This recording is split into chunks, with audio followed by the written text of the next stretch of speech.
Okay, here's a little closer view of the pedal assist system. Here's the magnet ring, and here's the little sensor. Right now, when I installed this, there wasn't very much instructions. You know, this is a limited translated English instructions. Okay, so I assumed it went on the left side because there's less clutter over here, right?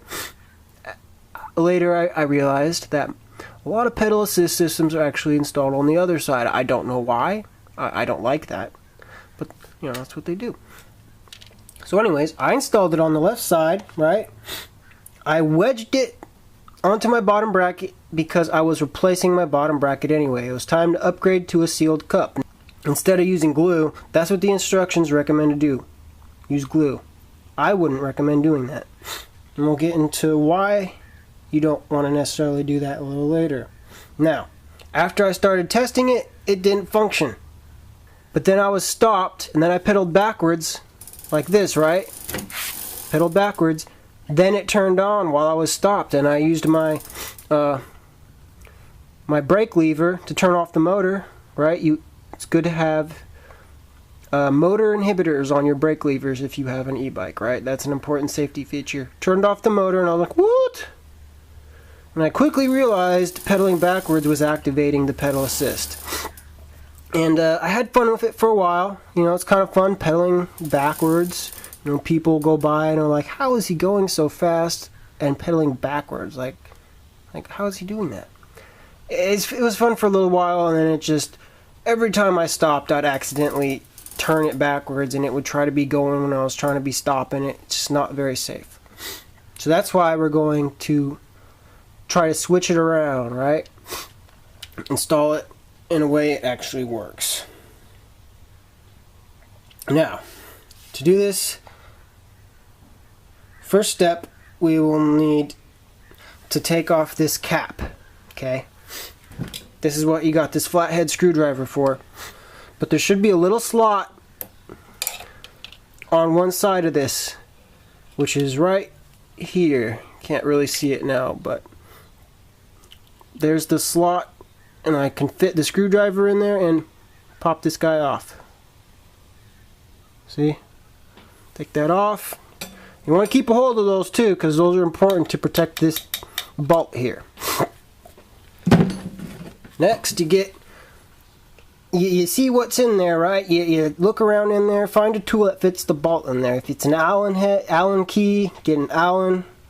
Get the right Allen key. If it's a hex, you're going to need a ratchet. I'm using a 14mm drive here. It's a very common bike bolt size on a bike, as far as I'm concerned. And you know, some people that will be like, okay, it goes to the left or to the right. I just kind of fiddle with it and find which way it goes. Okay, now it's different on some bikes. Some bikes you turn to the left to loosen it. Some bikes you turn to the right. So I'm pretty sure with this one, we turn it to the left. Yep, there it is. Off we go. Now this bolt's coming off pretty easy because I used some blue thread locker on here to make sure it'd come off easy. Get this sucker off there.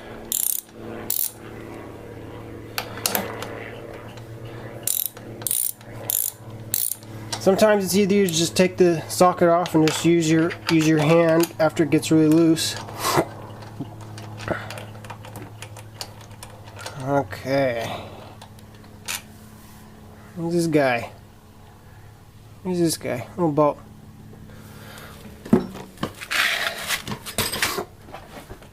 Now that bolt, taking off that bolt isn't gonna get this crank arm off. The bolt is actually what pushes the crank arm on there. It wedges it on that square taper. If you have a square taper bottom bracket, axle on your bottom bracket, it wedges it onto that square axle. So to get it unwedged, you have to use a crank puller. This guy.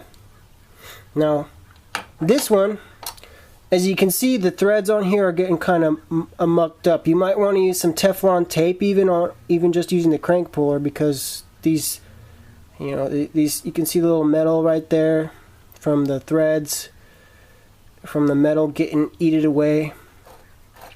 So we tighten it in there, turn it to the right. It's trying to turn the pedals, so you have to hold it. And at some point you're going to want to get your adjustable wrench.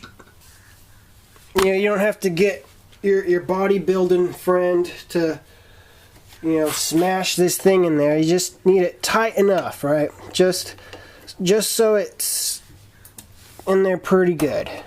You don't break anything. Don't even break a sweat. Tighten this thing in there. Just get it just tight enough. That should be good enough. Okay. Now how this works is the outer part of the crank puller gets tightened into the arm, and it, for all intents and purposes, it's part of the arm now. This centerpiece can still move, or it should still move. It's not moving right now. The center part of the crank puller is a different size, right?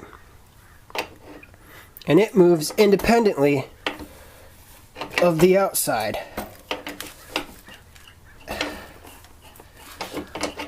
And the center part goes in as you tighten it, and it pushes off the crank. So we're going to go ahead and, actually I don't know which way. I think it's to the right. Yeah, it's to the right. So if this crank puller, we tighten it to the right. This inside rod right here, we're going to tighten this.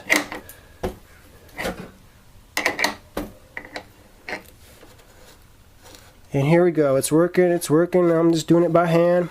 And off goes the crank. See? Ta-da! Square taper. And then we want to get this crank. Well, we can just leave the crank. Well, we're going to need to take the crank puller out. So go ahead. Get it on there. Lefty-loosey. That's the thing about bikes. It's not always lefty-loosey, righty-tighty. But this instance is.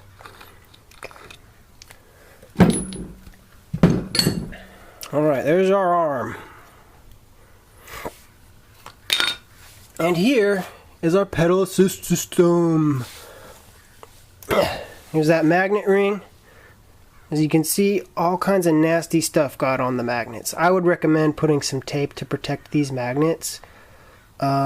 It's really hard to clean this metal stuff off magnets. It's, oh my gosh, it's so hard. You can see it's 8-ring. This is where these little prongs grip onto the square taper right here. And here's our little sensor ring. It's wedged between the cup and the frame. Okay. Next, we're going to have to take that off. Now, if you plan on affixing the pedal assist system to your bottom bracket using epoxy, at this point you could do that. You don't have to cut the ring. You can cut it. You don't have to cut it. You can, you know, take off the crank. You can take off the crank arm and all that, and then put it on there like this. But as you can see, there's nowhere I can glue this, okay? Like if you used epoxy, you would get glue all up in your bottom bracket, and it'd probably it could get into the threads. Ugh, bad idea. It would get your bottom bracket all gunky. That's why I wedged it on there. I like that much better. Next, we will need your bottom bracket tool. Again, it really depends on what bike you're using. Lots of different bottom brackets. This is a BB55. I got it just recently. Shimano aluminum adjustable cup. So next we're going to take off this cup here. Alright, now I got the bottom bracket remover tool on my 1/2-inch drive, and we will take off this the cup. Now I guess you might call this the adjustable cup. This isn't the cup the actual bottom bracket is attached to. So we're going to go to the left here, which I believe is the right way. fix it in there. Oh, and there she goes. Now, I have to be careful here because the pedal assist got kind of stuck on there. I don't want to twist it too much, and then the wires might get ripped. Here we go. To the left. This is the left side, and we're turning this bottom bracket to the left. At least from this perspective. From my perspective, this isn't a ratchet, so I have to take it out. Just bear with me here. Now, at some point, we can just take it off the ratchet here and do it by hand. And this is how you can wear out the teeth. It's a lot better to have a ratchet so you don't have to keep going in and out, in and out, in and out, in and out. Now we're going to try and use my hand here.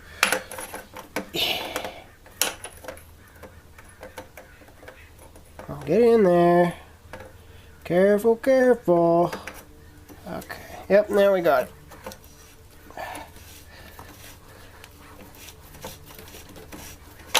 Well, that's not a good thing to do. That's a good way to mess up the teeth. Okay. Okay. Got it off. Okay. Here's the ring. As you can see, it got a little wedged, but that's okay. And as you can see, it appears that they designed it to be installed this way because it fits nicely on there like that. Now this is the left cup to my bottom bracket. It's aluminum. I had some plumber's tape on it, and even with the plumber's tape, it still looks like I got some... still looks like there was a little bit of threads that got a little scraped up there. Little bits of metal all over it.